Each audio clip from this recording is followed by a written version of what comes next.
beautiful people. Welcome back. If you're new, welcome, welcome. My name is Georgia.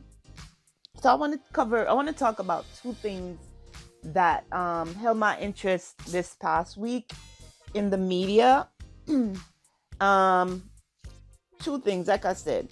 The first was the way that just the media itself, or just people in general, is behaving about the situation. If you guys don't already know, for the first time in history, a man was put to sleep using nitrogen gas. He was on death row all these years, and they had to go to the Supreme Court. I believe in the state of Alabama it happened. They had to go to the Supreme Court to get the okay for it to happen, because they tried a couple of years ago using the traditional method, but they couldn't find his vein. So they had to put it off.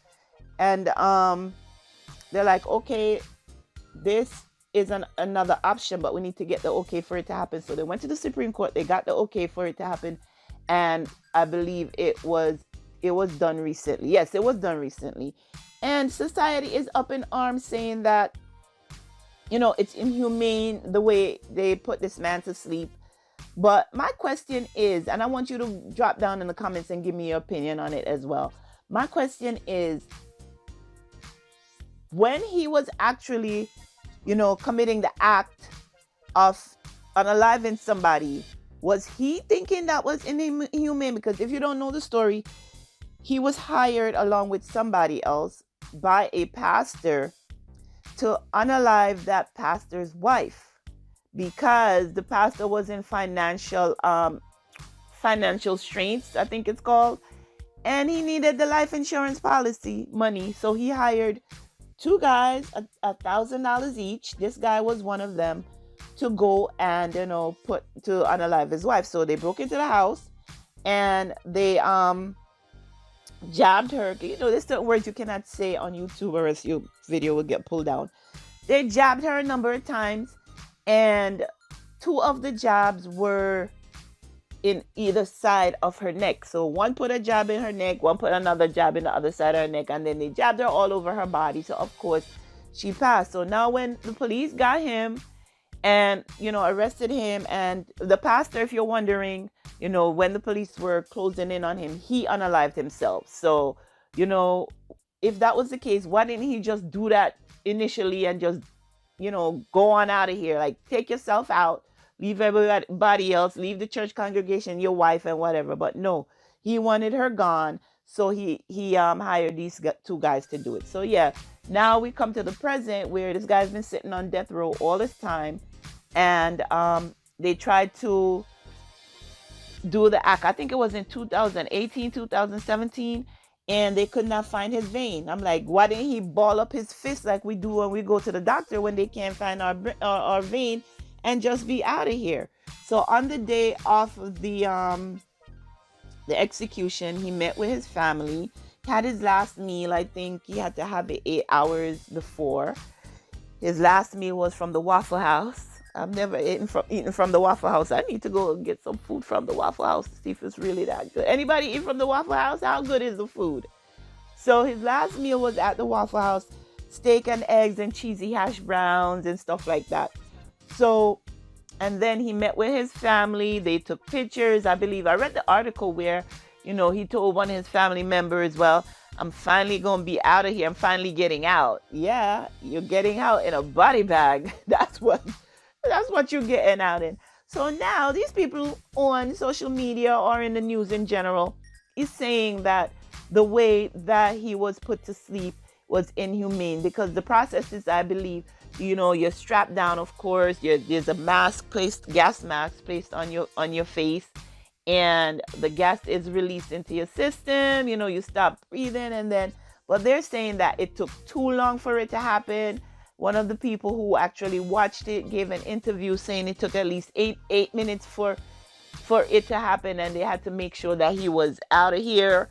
And it was just gruesome to watch, and it's not something he'll ever forget for the rest of his life. But I'm saying I have no sympathy for this man, because he took somebody's life. My motto is an eye for an eye. You took somebody's life, you need to be out of here as well. The only way I would forgive somebody for taking another life if it was in self-defense.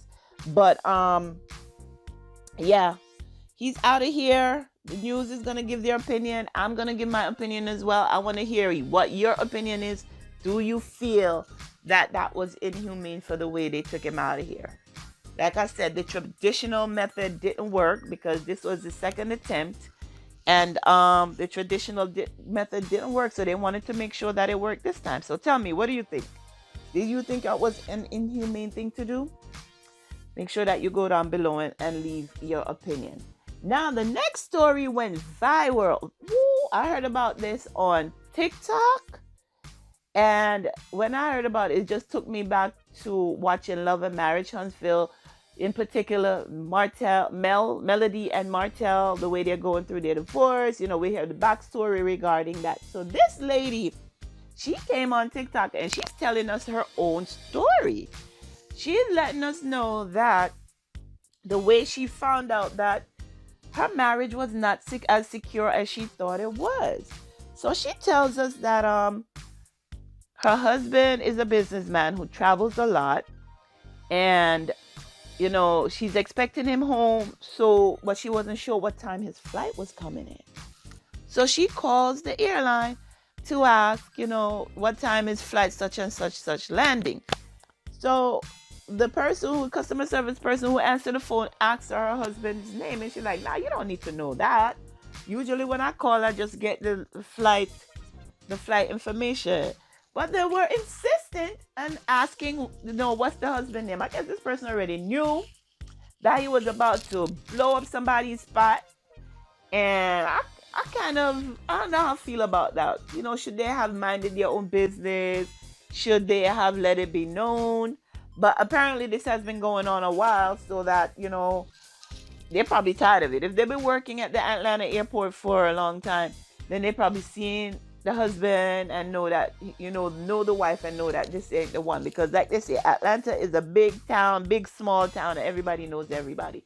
So I think this person who was on the phone knew who they were talking to and knew that the person who was traveling with her husband was not her. So they asked, what's the name? So she gives the name, and the person was like, oh, that flight landed 20 minutes ago, and Mr. So-and-so, Mr. Bill and Miss, let's say Jackie, Mr. Bill and Miss Jackie were, you know, on the flight together. She was like, I'm not asking about Miss Jackie. I'm just asking about Mr. Bill. Because she said she was sitting in the Kroger supermarket parking lot because she wants to make her husband a nice dinner. So she was going to go get some stuff to prepare dinner so he have a nice dinner when he come home.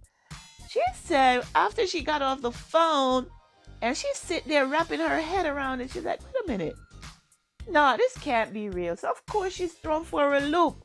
So she's like, okay, thank you. She hung up the phone. She's sitting there thinking, you know, all thoughts are running through your head. Because if you've never been cheated on, congratulations. But if you have, you know what thoughts are running through her head.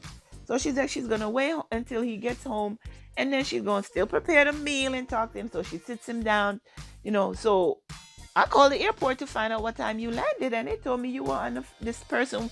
Jackie was on your itinerary. She's like, I don't know who. He's like, I don't know who Jackie is. I don't know what they're talking about. So she's like, you don't know who Jackie is. All right, she let it go. So she goes to bed at night, tossing and turning. Of course, you can't sleep because everything is running through your mind. You know, you want to wake up and punch the shit out of him. Because you know that cause you're wondering because you haven't found anything. She said she had no clue. So she's like, are they mistaking him with somebody else? Whatever. So she said, all right. She thought about it. So she said the way to make sure that, you know, she didn't accuse him of nothing, what she did after sitting there thinking, the next morning she got up and she's like, let me look at my American Express bill. She says she looked at her bill. She went back months and she's seeing all types of charges with Jackie's name over it. We are seeing trips to Paris, the Caribbean. Yeah, she's seeing things being bought on the bill because they share the bill. She said it was her American Express card, and she added him a few years ago. So she's seeing all of this all over there. What an idiot. How you gonna use a joint account that you share with your wife to buy your mistress things? Idiot, you should have got. She said she don't usually open the bills because she knows she don't buy nothing. It's not her bill. She let him use the card, and it's American Express. If you don't know, is usually a high bill, and they want all their money up front the following month. So she looked at the bill. She saw all of this up and down. Said she got to the point where she got high blood pressure. She's like, I need to go to the hospital. He wanted to take her. She's like, no, I'll go on my own. So she go in there. They tell her, you got to calm down. They gave her medication until she finally, brought her pressure down. And then she went back home. All this time is running through her head, all of this. So she's like, she tells her husband, you know what? We could work through this. Finally she confronts him again, and then he finally admitted. And she's like, so how long you been seeing this girl? It's like 2 years. So is this your girlfriend? She said, yes. So she's like, you know what? We could work through this. Let's sell the house. Let's move away. Now she's questioning, is she keeping up her appearances? And this lady looks beautiful. I mean, she looks great. She said, I make sure that I keep myself up, that I keep up the house, and that everything is done. I never thought my husband was out here cheating on me, girl. So she was like, let's sell the house, let's move away, and you'll be done with her. So he was like, no, I never said that. So she's like, oh, so you want a divorce? So he's like, I'm not saying that either. So she's like, so what are you saying? He's like, I'm not getting a divorce because I'm not about to let nobody mess up my money. I said, oh my God. So that's why he's thinking, it's cheaper to keep her. It's cheaper to keep her. She's like, oh, well, that's not about to happen, So long story short, she filed for divorce. She's going to keep us updated on it and let us know how things go. So all of this went down, I think, in 2022/2023. There is a video where we see her, come into the airport, and she sees them sitting down together in, I think, the waiting area, waiting to board their flight or whatever. She pulls up on them. The mistress is sitting right there next to him. He has a look on his face like, oh shit. And the mistress has a look on her face like, yeah, I got him. That's what I'm getting from it, the look. But I'm gonna link her TikTok down below so you could see what I'm talking about. And her name is, I believe, Gail Lewis. And yeah, she's coming out and she's letting us know how she found out that her marriage was not as perfect as she thought. Now, one of the things, of course, like I said, if you've never been cheating on, you don't know. But one of the things that irked me when I found out my guy was cheating on me was that, I had so many opportunities to step out. And because I'm so faithful, because us women are not, we're not like that. We don't just step out on our relationships. It has to be emotional for us to actually do that. I don't know if these new age kids are like that, but I know with me, I'm like, no, I'm not just going to be stepping out there and giving up the cookie to any and anybody. But I had multiple chances to step out, and I'm like, no, I'm going to be faithful. So I'm sure that's one of the feelings that she was having. But she let us know that, she filed for divorce. She's like, I'm not about to be in this marriage and girlfriend situation. This is not me. So we are going to find out more about how it's going. I'm thinking that she needs to be very careful that this man does not unalive her, because like he said, I'm not about to let anybody mess up my coins. And she is a true housewife, like they say. I'm not sure she has any business opportunities out there going for her, or, she's just her husband makes the money and she manages it and, whatever. Hopefully she's been tucking away some money all these years. You're supposed to tuck some away, girl. You pay the bills with some and you tuck some away and whatever. But hopefully, she has a way out of this. I don't know if she has like any organizations or any businesses that she's running, but yeah, it's just, yeah, you're thrown for a loop when you find out that the relationship you thought was so perfect and that everything was going well. And then when you ask the individual, why? Because that's always a question we are asked. Why would you do that? And they either have a stupid answer or they don't have no answer at all, because you're selfish. That's why you do that. It's all about you. But anyway, I wrote an ebook. It's called The Etsy Entrepreneur. If you don't already know, one of my income streams is selling on Etsy. I have 2 Etsy shops that are doing very well. One is a print on demand, and one is also a digital product store. So I wrote an ebook to get you started on how to sell on Etsy. It's a comprehensive step-by-step guide with ideas of what you can sell. If you don't have any idea of what to sell, I have 2 bonuses that give you a list of things that you could sell on Etsy, where to find it, how to go about it. Most of the stuff you sell, you have no inventory on hand, so you don't have to keep your house booked up with stuff. The print on demand, I work with a print on demand company where I upload the graphics and they put them on the products. And it's not only t-shirt and sweatshirts. There's so much things that you can sell. And of course, I sell a variety. It's doing very well. My sister is my graphic designs person, and also I have a app that I use as well. Just put in the words of what I want to be designed, and they spit out the designs. And I if I need to like do any adjustments to it, I can, but most of the time I could just put it up like that and sell it. And Etsy also help you market it, because I know one of the concerns is, where do I get the traffic from? You don't have to worry, Etsy help you with that. And I also give you other traffic ideas of how to get people to your shop. The most profitable times on Etsy is around Mother's Day and also for Christmas. So you get started today, by Christmas you'll be up and running. If you have a 9 to 5, it's something that you could do in your spare time. Like I said, even if you're working, you need to have something going. This lady Gail, I hope to God she got businesses going, because when she dissolve this marriage, she's gonna need an income stream. So go ahead down below. I'm gonna link the ebook down below. I'm gonna link it's called Etsy Entrepreneur. I'm also going to link Gail's TikTok, so you could go over there and watch the videos, girl. I think she have up 7 or 8 videos by now, if not more.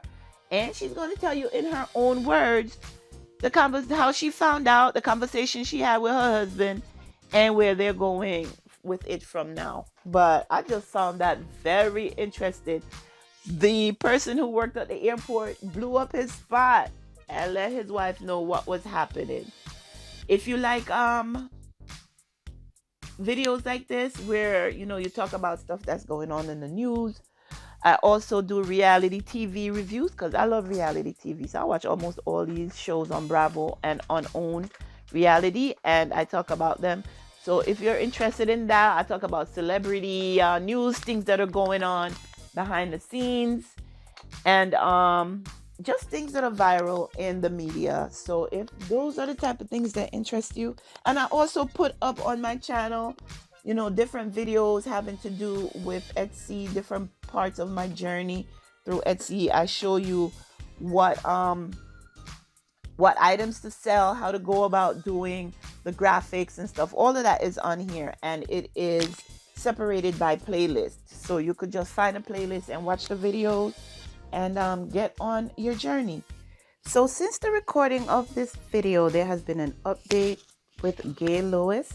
There is a YouTube channel on here. It's Chronicle Speaks. I'm going to link it down below for you. She went in, she does a lot of investigative reporting, and she went in and she found some documents that is going to blow your mind. She found emails, she found text messages. She found out that Harold was messing around with more than one person, even some transgenders she put in there. She sent email to the entire company. It's a lot. So it's going to blow your mind. So click the link below for Chronicle Speaks channel. I'm going to link the exact video, and you go ahead and watch it, and make sure that you subscribe to her channel, because she's really, really good at what she does. So until then, guys, make sure that you like this video, subscribe to this channel, share this video if you wish, and be sure to take care of yourselves and your family. Bye-bye.